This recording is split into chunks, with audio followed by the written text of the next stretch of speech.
I never thought a simple question could change everything. We were sitting together talking casually when I finally asked what everyone had been wondering. I smiled and said, "So, when is the wedding?" The room was quiet. Too quiet. She looked at me, calm, almost confident. And that's when I realized this conversation was about to take a turn I was not ready for. She didn't answer right away.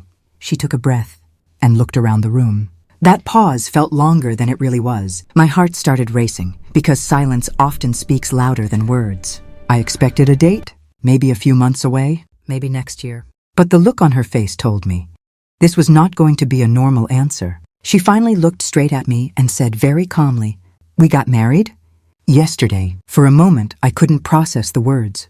Yesterday? My mind froze. I replayed the sentence again and again, hoping I heard it wrong. But her expression didn't change. She wasn't joking. She wasn't nervous. She was simply telling the truth. I felt the air leave the room. My hands went cold. 100 questions rushed into my head at once. How? Why? When did this happen? Everyone around us was silent, waiting for my reaction. That's when I realized this wasn't just a surprise. This was a moment that would change our family forever. As the shock settled in, something unexpected happened. I looked at her again. She wasn't afraid.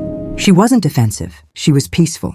That's when I understood this decision wasn't impulsive. It was thoughtful. It was brave. And maybe it wasn't about what I expected. It was about what they chose for their lives. That day taught me something powerful. Sometimes life doesn't follow traditions. Sometimes answers come before questions. And sometimes love doesn't wait for permission. I asked about the wedding expecting a date. Instead, I received a lesson I will never forget.